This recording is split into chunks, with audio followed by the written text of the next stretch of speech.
semua, apa kabar? Salam jumpa dengan saya Nining Siswi dan Ima Cai di acara Bisik Aktif, bincang-bincang asik dan edukatif.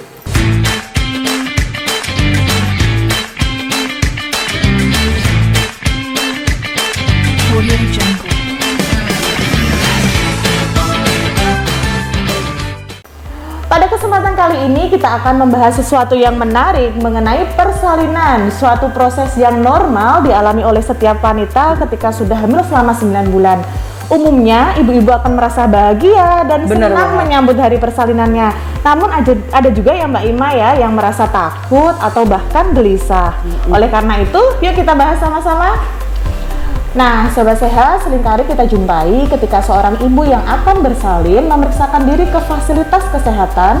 Ketika sudah dilakukan pemeriksaan terhadap dirinya, lebih memilih untuk berbaring saja. Bener banget. Padahal ketika pembukaan itu belum lengkap, belum ada 10 cm, masih boleh loh melakukan kegiatan-kegiatan yang aman seperti duduk, kemudian berdiri, jalan-jalan, atau bahkan jongkok, yang semuanya itu dapat membantu penurunan kepala janin sehingga lebih cepat pembukaan lengkap dan dapat mengurangi rasa nyeri persalinan. Yes, betul banget. Nah, ngomong-ngomong nih tentang rasa nyeri persalinan, di samping saya sudah ada Mbak Ima yang memiliki pelatihan khusus tentang akupressure yang katanya dapat mengurangi rasa nyeri tersebut. Nah, Sobat Sehat, daripada kita penasaran, yuk kita tanya dulu sama Mbak Ima ya. Nah, Mbak Ima, kita mau tahu dulu nih sebenarnya akupressure itu apa sih? Nah, sebelumnya aku mau jelaskan dulu nih secara singkat apa sih sebenarnya akupressure itu. Mungkin masih banyak yang belum tahu, terutama para bumilsku tersayang ini. Jadi akupressure itu sebenarnya itu sebuah pengobatan tradisional yang kita adopsi dari negara tirai bambu Cina. Wah, jauh juga ya. Bener banget. Nah, akupressure ini sebenarnya bagian dari ilmu holistik atau hipnopunktur. Nah, cuman yang selama ini kita tahu kan akupunktur aja nih Mbak Sis. Akupunktur itu kan pakai jarum ya. Yang kita dengar seperti itu. Kalau di akupressure ini nggak perlu pakai jarum, jadi hanya melakukan pijatan atau tekanan di beberapa titik bagian tubuh. Wah, yang bagi takut yang jarum nih, bener bisa banget. Dicoba akupressure. Iya, jadi alternatif banget kan. Iya. Terus yang kedua, akupressure ini juga dikombinasikan dengan sistem hipnosis. Hipnosis itu kita memberikan afirmasi positif, mindsetnya dibuat menjadi lebih positif supaya misalnya nyeri persalinannya lebih bisa berkurang, terus kemudian kontraksinya jadi lebih nyaman, menghadapi gelombang cintanya itu dibawa sama si adek supaya kita nggak gelisah gitu sih sebenarnya. Nggak ada lagi ya takut-takut tentang persalinan. Bener jadi persalinan banget. itu dibawa happy. Bener banget, Ya. terutama untuk para bumils yang baru anak pertama nih. Iya nih, terus selanjutnya nih kita mau tahu juga nih Mbak, siapa sih yang bisa melatih atau melakukan akupressure itu? Nah, kalau untuk yang melatih atau yang memberikan edukasi tentang akupressure, sebenarnya semua tenaga kesehatan itu bisa dan boleh. Cuman, akupressure ini kan sudah punya sertifikasi atau pelatihannya tersendiri. Teman-teman nakes, baik dokter, perawat, bidan, itu boleh banget ikut pelatihannya.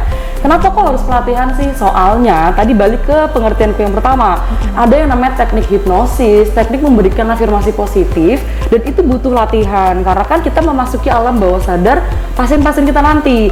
Selain itu, kita juga akan diajarkan nih beberapa titik di bagian tubuh beserta dengan fungsinya masing-masing gitu. Oh gitu, jadi ada pelatihan khususnya ya Mbak Ima ya.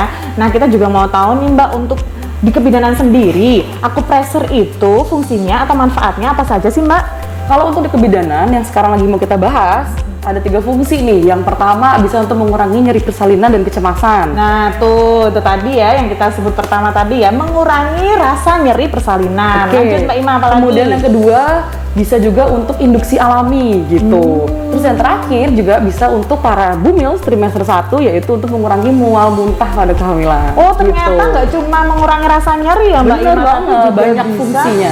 Manfaatnya banyak sekali, termasuk yang mual muntah tadi juga. Nah kita jadi penasaran nih, makin penasaran gimana sih Mbak caranya melakukan akupressure itu?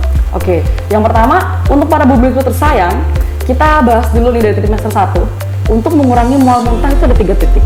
Oke, yang pertama itu di ubun-ubun, di bagian ubun kepala itu ntar dipijat. Bener banget. Terus yang kedua itu 3 jari di atas pergelangan tangan di titik ini. Kemudian yang ketiga itu di belakang telinga.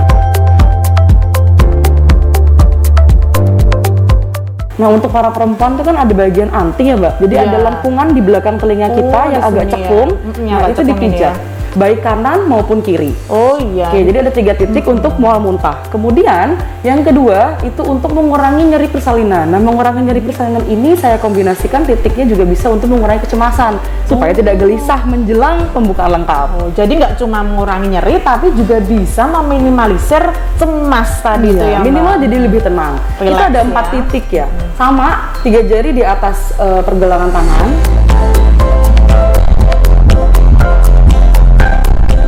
Itu titik yang pertama. Kemudian yang kedua itu di antara ibu jari dan telunjuk di tengah sini.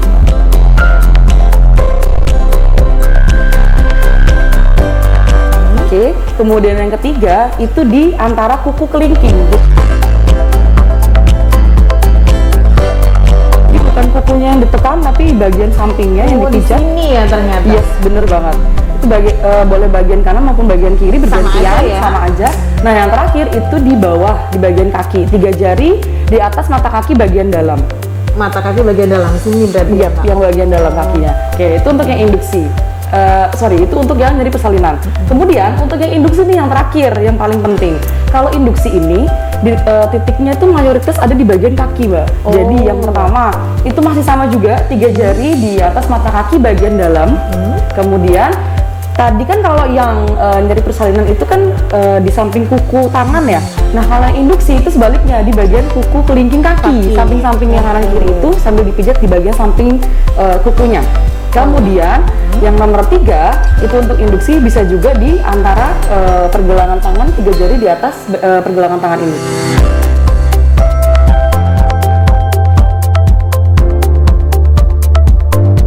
Gitu. Jadi kalau untuk induksi 2 titik itu di bagian kaki, 1 titik di 3 jari di atas pergelangan tangan gitu. Itu untuk yang induksi.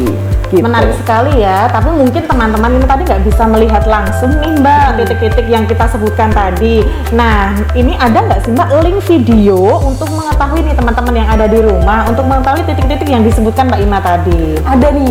Jadi RSUD Kota Surakarta bagian promosi kesehatan kita sudah punya video tutorialnya. Khusus yang sudah dilaksanakan selama beberapa bulan terakhir itu untuk mengurangi nyeri persalinan dan mengurangi kecemasan tadi. Link videonya ntar bisa disertakan, nanti kalian bisa scan lewat barcode maupun ada link alternatif yang bisa langsung diketik di Google gitu. Oh iya, dan videonya juga sudah subtitle Indonesia gitu. Oh iya, jadi teman-teman gak usah khawatir nih titik-titik mana aja sih tadi yang disebutkan, karena nanti kita akan siapkan video untuk akupresur tersebut ya Mbak Ima. Iya. Nah, terus ada tambahan juga nih Mbak Siswi. Selama melakukan tadi beberapa titik, kan kadang-kadang mungkin berpikir kok titiknya sama ya antara satu fungsi dan fungsi yang lain. Nah, sebenarnya akupresur ini satu titik itu nggak hanya memiliki satu fungsi, tapi dia bisa juga mengaktifkan fungsi tubuh yang lain. Jadi misalnya nih tadi 3 jari di atas pergelangan tangan kan banyak banget tuh fungsinya. Bisa juga untuk induksi, bisa untuk mengurangi nyeri persalinan gitu kan. Kemudian berapa kali ngelakuinnya? Ngelakuin itu bisa minimal 30 kali penekanan atau pemijatan. Atau misalnya nih sambil nonton TV, sambil mijit-mijit, entah sama suaminya, atau bisa dilakukan sendiri di rumah. Minimal sampai rasa yang kita tuju itu berkurang. Kalau mau mengurangi nyeri ya minimal rasa nyerinya sudah mulai berkurang, lebih sampai tenang kita juga. merasakan efeknya. Benar gitu banget. ya. Jangan lupa ya, afirmasi positif tetap harus dilaksanakan. Iya, betul sekali, sambil santai mungkin sama suami di rumah, sambil nonton TV, bercengkrama, bisa melakukan kegiatan-kegiatan akupresur tersebut. Nah, ini pasti teman-teman sobat saya semua penasaran nih, apakah di RSUD Kota Surakarta sendiri sudah diterapkan akupresur itu untuk pasien kebidanan, Mbak? Sudah. Tadi nih, kalau kan sudah pernah dikasih tahu bahwa ada video tutorialnya juga. Tapi kita juga punya nih leaflet dan bookletnya atau buku Sabtu mininya. Jadi, semua para bumils yang datang ke Ponek IGD, khususnya untuk mereka yang sudah mendekati persalinan, kita punya bookletnya, leafletnya, beserta gambar dan petunjuknya di situ. Jadi, para bumils yang datang ke IGD nanti sudah menjelang persalinan bisa kok tanya sama semua bidannya. Nanti bidannya akan dengan senang hati mengajarkan untuk mengurangi nyeri persalinan menggunakan teknik acupressure. Wow, menarik sekali. Jadi teman-teman nggak perlu takut nih kalau mau bersalin ke RSUD Kota Surakarta, karena nanti di Ponek IGD Kota Surakarta nanti sudah ada ya Mbak yang disebutkan Bener tadi, banget. leaflet, buklet, dan video untuk acupressure yang bisa mengurangi rasa nyeri persalinan. Betul. Nah, yang terakhir nih kita juga mau tahu nih Mbak, manfaat lain acupressure itu apa aja sih Mbak? Nah, sebenarnya gini Mbak Siswi. Jadi kalau kita ini kan selama ini memberikan edukasi ke pasien, terutama untuk para bumils yang mau menjelang persalinan, biasanya hanya lewat verbal atau lewat ucapan. Bu, tarik nafasnya panjang, hembusin pelan-pelan. Ada beberapa pasien kita atau para bumils di luar sana yang punya keterbatasan fisik tertentu, misalnya tunarungu, tidak bisa mendengar, seperti itu. Nah, kenapa sih acupressure ini menjadi alternatif solusi? Karena kalau misalnya kita memberikan edukasi ke pasien dengan memiliki keterbatasan fisik, minimal dengan menggunakan titik acupressure yang tadi sudah saya sebutkan, mereka bisa menangkap edukasi yang kita berikan lebih maksimal. Karena mereka tidak bisa mendengar apa yang kita ucapkan kan Mbak. Jadi acupressure ini makanya bisa memiliki beberapa fungsi penting, terutama untuk para bumils yang mau menjelang persalinan tersebut. Jadi itu salah satu tujuan lainnya kenapa acupressure ini sudah mulai digalakan lagi gitu. Luar biasa sekali ya Sobat Sehat, manfaat dari acupressure. Kita sudah bincang-bincang dengan Mbak Ima mengenai manfaat acupressure itu sendiri. Nah, kita mau tanya nih Mbak Ima, apa sih pesan-pesan terakhir Mbak Ima untuk Sobat Sehat semua? Pesanku untuk para bumil tersayang, pokoknya hadapi persalinan dengan berpikir positif. Pastikan bahwa pikiran kita selalu memiliki pikiran ke depan yang positif. Misalnya, nyeriku bisa berkurang dengan baik, gelombang cinta akan kurasakan dengan nyaman, kontraksiku berjalan dengan lancar, bayiku sehat dan sempurna. Jangan lupa, pikiran positif itu juga bisa membawa dampak baik juga pada tubuh kita.